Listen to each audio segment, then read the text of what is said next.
Hello, if you're looking for information on OSHA or environmental compliance for your small business, then congratulations, you've come to the right place. Hello, my name is Russell Carr, and I'm the president and founder of Berg Compliance Solutions. Thanks for checking out this video, and let's get right down to it. Okay, so if you found this video online, then one of two things is probably going on. Either number one, you're trying to be proactive about environmental health and safety at your company because you know that it's the right thing to do, which is fantastic. Or number two, something bad has probably happened, or you're worried that something bad might happen soon if you don't take action. So probably 25% of you fall into that first category. So again, great job if that's you. But in our experience, probably 75% or even more of you are already in trouble to one degree or another. So that trouble could be something simple, like maybe your client said, hey, you got to stop work until you get some more safety training for your staff. Or maybe it's something much more serious, like a huge regulatory fine or maybe even a lawsuit. But we'll talk more about that in a minute. But the point is, if you find yourself in that second group, don't feel bad because you're not alone, especially if you work for a small company. And congratulations on taking steps to try to do something about it.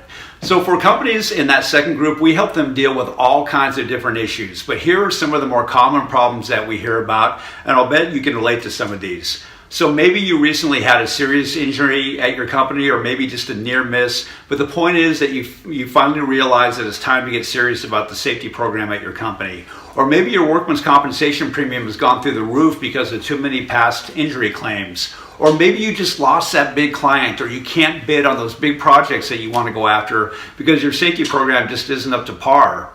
Or maybe you recently failed an OSHA or an environmental inspection and got hit with a huge regulatory fine or penalty. We hear from a lot of companies in that situation. So I hate to paint a bleak picture, but the fact is that no matter which group you fall into or what your current situation is, things can actually get much worse very quickly if you don't take steps quickly to address your OSHA and environmental compliance requirements. You see, companies don't realize the huge liabilities that they face, not only as an employer, but sometimes even personally, if they fail to manage these issues and something ends up going wrong, like an injury, an inspection, or maybe if one of your employees complains to one of these agencies about your company. See, when these things happen, they can very quickly spiral out of control.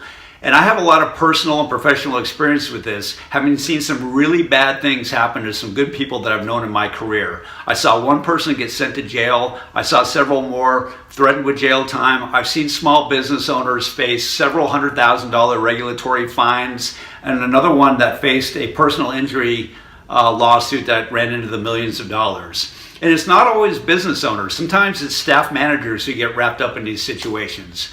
But all these people had two things in common. Number one, they never thought that it would happen to them, but it did. And number two, none of these companies or people really kept up with all the environmental health and safety issues that applied to their business. And one day it finally caught up to them. So don't make the mistake that these people made, believing that it can never happen to you, because these things happen every single day to companies and to people around the country. And these are the kinds of things that can literally destroy a business, let alone all the stress and all the worry and disruption that it can cause. So the cost of non-compliance can be devastating, especially to a small business, so you need to take action now. Always remember this: when it comes to your business and to the safety of your team and the well-being of your local communities, proactive prevention always costs pennies in comparison to being reactive when it comes to environmental health and safety issues. One more time. Proactive prevention always costs pennies in comparison to being reactive when it comes to environmental health and safety issues. There's a reason why big companies like GE, Ford, and Siemens always put safety first, and why they staff entire environmental health and safety departments. And that's because they know how much wiser and cheaper it is to be proactive about these things. But the good news is you don't have to be one of these huge companies to make it happen. We've helped lots of small companies make it work, and we'd love to help your company too. So if you already know that you're in trouble and that you need help, feel free to reach out by calling the phone number below or sending us an email. Or if you'd like to learn more about these liabilities, and more importantly, what steps your company can take today to manage and avoid them, then go ahead and check out the next video. And thanks for watching.